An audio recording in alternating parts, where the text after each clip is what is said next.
ဇလန်းအစမှာတော့သိပ္ပံပညာရှင်တယောက်ဟာအလွန်မင်းအဆင့်မြင့်ပြီးစွမ်းအားကြီးမားတဲ့အတုလုပ်စက်ရုပ်ခွေးတစ်ကောင်ကိုတီထွင်ထားတာကိုတွေ့ရပါတယ်။တကယ်တော့ဒီခွေးဟာအနာဂတ်မှာအသုံးပြုဖို့အတွက်ဖန်တီးထားတဲ့စစ်လက်နက်တစ်ခုပဲဖြစ်ပါတယ်။ဒီမြင်ကွင်းကနေဆိုင်ကယ်ပြိုင်ပွဲကျင်းပနေတဲ့နေရာစီကိုဇလန်းအကူပြောင်းလုပ်လိုက်ပါတယ်။အဲ့ဒီပြိုင်ပွဲမှာ Miles လို့ခေါ်တဲ့ကောင်လေးတစ်ယောက်ရှိပြီးပြိုင်ပွဲအတွင်းမှာသူ့ရဲ့ဆိုင်ကယ်ကရုတ်တရက်ပြတ်သွားခဲ့ပါတယ်။ဒါကြောင့်သူဟာအကူအညီတောင်းဖို့အတွက်ဆိုင်ကယ်ပြတ်တဲ့နေရာနာကလူတွေစီသွားခဲ့ပေမဲ့အဲ့ဒီလူတွေကတခြားပြိုင်ဘက်အသင်းကဖြစ်နေတာကြောင့်ကူညီဖို့ပြက်ပြက်တသားညှင်းဆိုခဲ့ကြပါတယ်။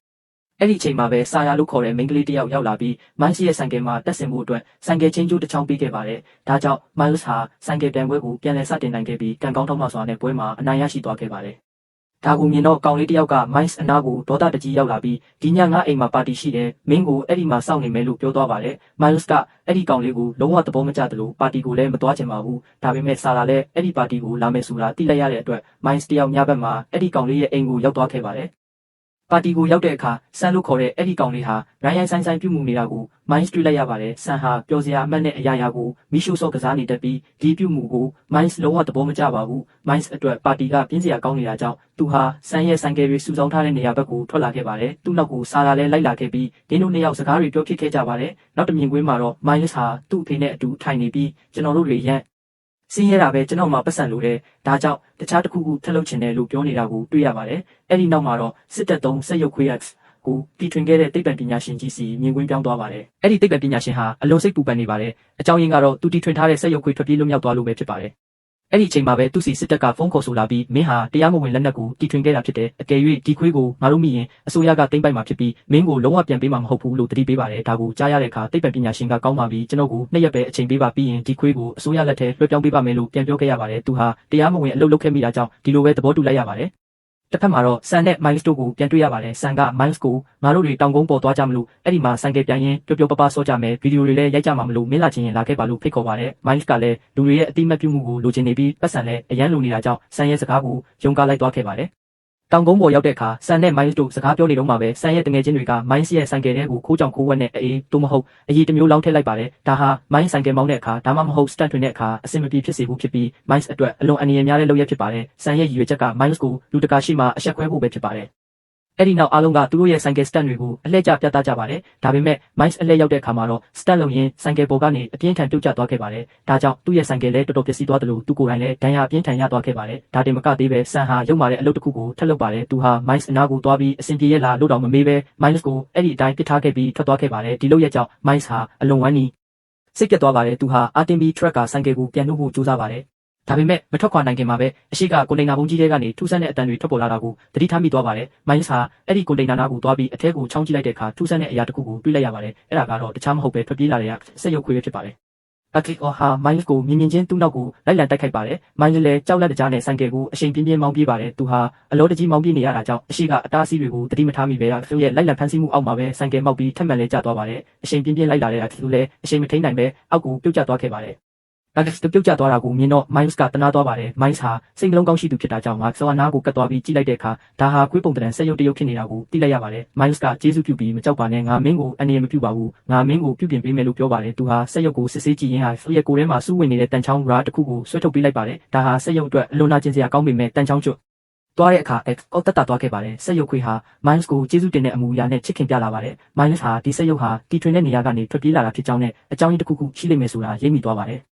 ဒီလိုနဲ့သူတို့နှစ်ယောက်ကြားမှာခိုင်မာတဲ့တန်ရောစင်နဲ့တငယ်ချင်းအဖြစ်စတင်သွားပါတယ်ကအောက်မှာတကယ်ခွေးတစ်ကောင်လိုအရေးသွေးတွေရှိတာကြောင့် Miles နဲ့အတူခွေးတစ်ကောင်လိုစော့ကစားပါတယ်အခြားတစ်ဖက်မှာတော့ဆာယာကဆန်ကိုမင်း Miles ကိုဘာလုပ်လိုက်တာလဲသူဘယ်မှာလဲလို့လိုက်လံမင်းမြန်းပါတယ်ဆန်ကငါဘာမှမလုပ်ဘူးသူကဒီလိုပဲခံရမှာမယုံရင်တွားကြည့်လိုက်ဆိုပြီး Miles ကိုနောက်ဆုံးထားခဲ့တဲ့နေရာကိုပြောပြလိုက်ပါတယ်တစ်ဖက်မှာ Miles နဲ့သူတို့စော့ကစားနေတာကိုသိပ္ပံပညာရှင်ကြီးကကွန်ပျူတာဖန်သားပြင်ကနေမြင်တွေ့နေရပါတယ်အကြောင်းကတော့အာခက်ရဲ့ကိုယ်ထဲမှာကင်မရာတွေတက်ဆင်ထားလို့ပဲဖြစ်ပါတယ်သိပ္ပံပညာရှင်ကသူ့ရဲ့လုပ်ဖော်ကိုင်ဘက်ကိုတွေ့လာငါပြောသားပဲငါတီထွင်ထားတဲ့ apps ဟာအရန်တော်တယ်သူဟာလူသားတွေနဲ့အတူတူနေထိုင်နိုင်စွမ်းရှိတယ်ဒါပေမဲ့စစ်တပ်နဲ့အစိုးရကဒါကိုတရားမဝင်ဘူးလို့ပြောနေကြတယ်ငါရဲ့စမ်းသပ်ချက်အောင်မြင်ကြောင်းကဘာကိုသိအောင်ပြရမယ်လို့ပြောပါတယ်သူရဲ့လုပ်ဖော်ကိုင်ဖက်တွေကတားမြစ်ပေမဲ့သူကတော့လက်မခံပါဘူးမကြခင်မှာပဲဆာယာဟာမိုင်းရှိတဲ့နေရာကိုရောက်လာပါတယ်ဒါပေမဲ့ဆာယာကိုမြင်တာနဲ့အောက်ကဒေါသထွက်ပြီးဟိဟောက်ပါတယ်မိုင်းလစ်ကနေဦးဒါနတငယ်ချင်းပါသူငါတို့ကိုဘာမှမလုပ်ဘူးလို့တားလိုက်ပြီးဆာယာကိုလည်းအနားလာဖို့နဲ့ဆုံးတဲ့စကားပြောဖို့ခေါ်လိုက်ပါတယ်ဒီလိုနဲ့ဆာယာနဲ့ဆူလို့လည်းတငယ်ချင်းဖြစ်သွားကြပါတယ်သူတို့၃ယောက်ဟာအဲ့ဒီနေရာမှာပဲညကိုကုန်းလုံးစီပြီးပျော်ပျော်ပပအချိန်ဖြုံးခဲ့ကြပါတယ်အစင်းမြင့်ဆက်ရုပ်ဖြစ်တဲ့ဟာသူ့ရဲ့နီးပညာနဲ့တခြင်းတွေပါဖွင့်ပေးခဲ့ပါတယ် မနက်မိုးလင်းတဲ့အခါ Miles ကဒီနေရာကနေအမြန်ဆုံးထွက်ခွာဖို့ဆုံးဖြတ်လိုက်ပါတယ်သူတို့ဟာဟွာကိုကားနောက်ခန်းနဲ့တင်ဆောင်ပြီးထွက်လာခဲ့ကြပါတယ်လမ်းမှာကားစီပြေးဖို့လာတဲ့အခါသူတို့မှာပတ်စံမရှိပါဘူးဒါပေမဲ့စိတ်ပူစရာမလိုပဲသူကစီဆိုင်ရဲ့စနစ်ကို hack လုပ်ပြီး Miles အတွက်ပတ်စံအချို့ထုတ်ပေးခဲ့ပါတယ် Miles ဟာအစားအစာအချို့ဝယ်ယူပြီးအဲ့ဒီနေရာကနေထွက်လာခဲ့ပါတယ်သူတို့အားလုံးစာရရဲ့ပကြီးကားတွေရှိတဲ့နေရာကိုရောက်သွားကြပါတယ်။အဲ့ဒီမှာပဲဆက်ရုပ်ခွေးကလည်းသူ့စီမှာတင်စီထားတဲ့မြင်းခွေးပုံစံပြသချက်တွေကိုထုတ်ပြပါတယ်။အဲ့ဒီခါကျမှဒီခွေးဟာတာမန်ခွေးမဟုတ်ပဲစစ်တပ်မှာအသုံးပြုဖို့အတွက်ဘုံနဲ့လက်နက်တစ်ခုလိုဖန်တီးထားတာကိုသူတို့သတိပြုမိသွားကြပါတယ်။ Miles ဟာဆက်ရုပ်ထဲကချစ်ပြတစ်ခုကိုတွေ့ရှိခဲ့ပြီးအဲ့ဒီချစ်ပြကတဆင့်ဆက်ရုပ်ခွေးကို Miles ကထိန်းချုပ်ခွင့်ရရှိသွားပါတယ်။အဲ့ဒီအချိန်မှာပဲဆန်ကသူတို့ကိုလာရောက်နှောက်ယှက်ဖို့ရောက်ရှိလာပါတယ်။ဆာယာကမင်းနှောက်ယှက်ဖို့တခြားလူမရှိတော့ဘူးလားထွက်သွားစမ်းမင်းဘာလုပ်ခဲ့လဲဆိုတာငါကုန်သိတယ်လို့ပြောပေမဲ့ဆန်ကဆာရာကိုပြန်ရှာပါတယ်။အဲ့ဒီအချိန်မှာ Miles ရောက်လာပြီးဆန်က Miles ကိုရိုင်းဆိုင်လုပ်တဲ့အခါသူ့ရဲ့တငယ်ချင်းကိုကာကွယ်ဖို့အတွက်ကဒေါသတကြီးနဲ့ဆန်ကိုတိုက်ခိုက်ပါတော့တယ်။တစ်ဖက်ကတခွဲခန်းထဲမှာတော့သိပ္ပံပညာရှင်ရဲ့အဖွဲ့သားတွေကငါတို့အဲ့ဒီကိုတွားရမယ်ကလူတွေကိုအနေနဲ့ပြုကုန်လိမ့်မယ်လို့ပြောပေမဲ့သိပ္ပံပညာရှင်ကတော့ဘာဆက်လုပ်မလဲဆိုတာစောင့်ကြည့်ရအောင်လို့ပဲဆိုပါတယ်။ဘက်ဆူရဲ့တိုက်ခိုက်မှုကြောင့်ဆန်ဟာကြောက်လန့်တကြားထွက်ပြေးသွားပါတယ်။ဒါပေမဲ့ကသူ့ကိုအသက်အန္တရာယ်ပြုတဲ့အထိတော့မလုပ်ခဲ့ပါဘူး။ဆာယာက Miles ကိုမင်းဘာလို့ဆန်ကိုတိုက်ခိုက်ခိုင်းရတာလဲငါအမေကသူ့အိမ်မှာအိမ်စီလုပ်နေတာသူကလေးစားချေကိုဘာတွေလုပ်မလဲမင်းတိလားလို့စိုးရင်တကြီးပြောပါတယ်အဲ့ဒီနောက်သူတို့တွေရဲ့ကိုဒီမှာပဲခဏဆောင်နေလို့ပြောပြီး Miles ကဆာရာကိုအိမ်ပြန်ပို့ကသူ့အဖေကိုအကြောင်းစုံပြောပြပါတယ်သူ့အဖေကအဲ့ဒီခွေးကိုတွေ့ရင်သူ့ရဲ့ပိုင်ရှင်စီပဲပြန်ပေးလိုက်တယ်လို့အကြံပေးပါတယ်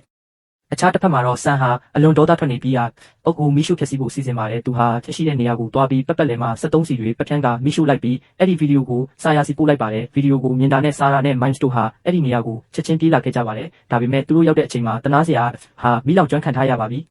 ဒါပေမဲ့ဆိုရဲ့ကိုယ်လေးကနေသူပြန်ကောင်းလာနိုင်တယ်ဆိုတဲ့အချက်ပြစနစ်ထွက်ပေါ်လာပါတယ်။ဒါကြောင့်ဆာယာနဲ့ Miles တို့ဟာသူ့ကိုလုံခြုံတဲ့နေရာတစ်ခုကိုခေါ်သွားပြီးစနစ်ကိုပြန်လည်ပြုပြင်ပေးကြပါတယ်။နောက်ဆုံးအဆင့်အနေနဲ့စနစ်ကိုပြန်လည်စတင်ဖို့အတွက်2.5နာရီခန့်ကြာမြင့်မှာဖြစ်ပါတယ်။ကံမကောင်းစွာနဲ့ပဲသိပ္ပံပညာရှင်ဟာ Miles နဲ့တိုးရှိနေတဲ့နေရာကိုခြေရာခံပြီးသွားပြီးသူ့ရဲ့လူတွေကိုဆက်ရုပ်ခွေးကိုပြန်ဖမ်းဖို့လွှတ်လိုက်ပါတယ်။ Miles ကတော့အမြန်ဆုံးနိုးထလာဖို့ပဲဆူတောင်းနေပါတယ်။2.5နာရီကြာပြီးတဲ့နောက်မှာတော့ဟာအောင်မြင်စွာပြန်လည်နိုးထလာပြီးပတ်ဝန်းကျင်ကလူတွေကိုမောင်းထုတ်ပါတယ်။သူမိရှုခံရစဉ်ကဆန်ရဲ့မျက်နှာကိုမှတ်သားထားခဲ့တာကြောင့်အခုခါဆန်ကိုကလဲစားချေဖို့အတွက်ရှာဖွေဖို့ထွက်ခွာသွားပါတယ်။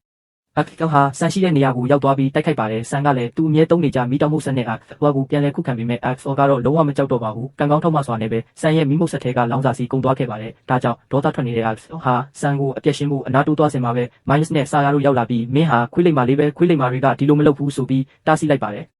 သူတို့တားနေတော့မှပဲသိပ္ပံပညာရှင်လွှတ်လိုက်တဲ့ဒရုန်းတွေရောက်လာပြီးတော့ကိုထိန်းချုပ်ဖို့ကြိုးစားတာကြောင့်အားနေသွားခဲ့ပါတယ်သိပ္ပံပညာရှင်ရောက်လာပြီးဆူဝါကိုဖမ်းခေါ်သွားကသူ့ရဲ့စနစ်တွေကိုပြောင်းလဲပစ်လိုက်ပါတယ်ဒါကြောင့်ဆက်ရုပ်ခွေးဟာအတိတ်ကအမတ်တရားတွေကိုအကုန်မေ့သွားပြီးကောင်းမွန်တဲ့စိတ်သက်အစာရုံမှစိုးသွမ်းတဲ့စိတ်သက်တွေဝင်ရောက်လာပါတယ်ဆာယာကဆက်ရုပ်ခွေးနာကိုသွားပေမဲ့ဆာယာကိုမမှတ်မိတော့ပါဘူးအဲ့ဒီအခါဆာယာကအရင်ကသူတို့လုံနေကြလက်ဟန်ချေဟန်အမတ်သားတစ်ခုကိုပြုလုပ်ပြလိုက်တဲ့အခါမှာဒါဟာဆာယာဖြစ်ကြောင်းရိပ်မိသွားပါတယ်တစ်ချိန်တည်းမှာပဲသူ့ကိုဒုက္ခပေးနေတာဘာတူလဲဆိုတာကိုလည်းသဘောပေါက်သွားပြီးသူ့ကိုထိန်းချုပ်ထားတဲ့သိပ္ပံပညာရှင်ကိုပြန်လည်တိုက်ခိုက်ပါတော့တယ်အဲ့ဒီအချိန်မှာပဲအစိုးရနဲ့စစ်တပ်ကလူတွေရောက်လာပြီးတရားမဝင်လက်နက်တီထွင်မှုနဲ့သိပ္ပံပညာရှင်ကိုဖမ်းဆီးလိုက်ပါတယ်ပြီးတော့သူတို့တွေကကိုပါဖမ်းဖို့လုပ်ပါတယ်ဆာယာနဲ့ Miles တို့ဟာတော့ကိုခေါ်ပြီးထွက်ပြေးဖို့ကြိုးစားရင်းဆာယာက Miles နဲ့ထွက်ပြေးနိုင်အောင်စစ်တပ်ရှိမှအဖမ်းခံပြီးအချိန်ဆွဲပေးခဲ့ပါတယ်Miles နဲ့တို့ဟာတောအုပ်ထဲကိုအဝေးကြီးထွက်ပြေးလာခဲ့ကြပါတယ်။သူတို့နောက်ကိုစစ်တပ်ရဲ့ရဟတ်ယာဉ်တွေလိုက်လာပါတယ်။ထွက်ပြေးရင်းနဲ့ Miles ဟာခြောက်ထဲပြုတ်ကျပြီးလက်ရိုးအပ်သွားခဲ့ပါတယ်။ Miles ကဆက်ရုပ်ခွေးကိုမင်းပဲပြီးတော့ငါ့ကိုထားခဲ့ပါလို့ပြောပေမဲ့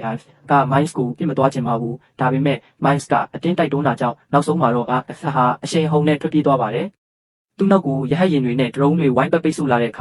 ါသူ့ကိုယ်သူဖျက်ဆီးနိုင်တဲ့စနစ်ရှိတာကြောင့်စစ်တပ်လက်ထဲမရောက်စေပဲကိုဖျက်ဆီးဖို့ဆုံးဖြတ်လိုက်ပါတယ်သူဟာကင်မရာကိုဇွန်ချက်ပြီး Miles ကိုနောက်ဆုံးအကြိမ်ဖြစ်လှမ်းကြည့်ပါတယ်ဒါဟာမင်းဟာငါရဲ့အကောင်းဆုံးတငယ်ချင်းပဲအခုတော့ငါသွားရတော့မယ်လို့နှုတ်ဆက်လိုက်တဲ့သဘောပါပဲအဲ့ဒီနောက်မှာတော့ကြီးမားတဲ့ပောက်ကွဲမှုကြီးနဲ့အတူသူ့ကိုယ်သူဖျက်ဆီးလိုက်ပြီးဝမ်းနေပူဆွေးနေတဲ့ Miles ကအဝေးကနေ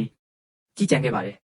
ဇလန်းဆုံးသက်မှာတော့သိပ္ပံပညာရှင်ကြီးဟာထောင်ထဲရောက်သွားပါတယ်စစ်တပ်ကဗိုလ်မှူးတယောက်ကသူ့စီလာပြီးဆွာကသူ့ကိုယ်သူပြန်ပြီးအသက်သွင်းနေတယ်လို့ပဲသူ့ကိုအစကနေပြန်ဆမလားဒါမှမဟုတ်ဖျက်ဆီးဖြစ်မလားလို့လာမေးပါတယ်သိပ္ပံပညာရှင်ကတကယ်ပဲကျွန်တော်ကိုမေးနေတာလားလို့ဆိုတော့ဗိုလ်မှူးကဟုတ်တယ်မင်းရဲ့အကူအညီလိုအပ်တယ်လို့ပြောပြီးအစိုးရရဲ့အကျိုးမြတ်အတွက်သိပ္ပံပညာရှင်ကိုထောင်ကနေပြန်လွှတ်ပေးလိုက်ပါတယ်အခြားတစ်ဖက်မှာတော့ဆာရာနဲ့ Miles တို့ကိုလူတွေကချီးကျူးအတိမတ်ပြုကြပြီးပညာသင်ဆုတွေလည်းရရှိခဲ့ကြပါတယ်။သူတို့နှစ်ယောက်ကမ်းခြေတစ်ခုမှာ Husky ခွေးလေးတစ်ကောင်နဲ့အတူရှိနေကြပါတယ်။အဲ့ဒီအချိန်မှာ Miles ကဆာရာကိုဝါဆန်နဲ့ဆက်သွယ်ခဲ့တဲ့ကိရိယာလေးတစ်ခုပြလိုက်ပါတယ်။ Miles ကသူ့ရဲ့သွေးနဲ့အဲ့ဒီကိရိယာကိုထိလိုက်တဲ့အခါမှာတော့သူ့ကိုယ်သူပြန်လဲအသက်သွင်းနေပြီဖြစ်ကြောင်းနဲ့မကြခင်မှာပြန်လဲရောက်ရှိလာတော့မယ်ဆိုတဲ့အချက်ပြချက်ကိုပြသရင်းနဲ့ဒီဇလန်လေးဟာအောင်မြင်စွာပြီးဆုံးသွားခဲ့ပါတယ်။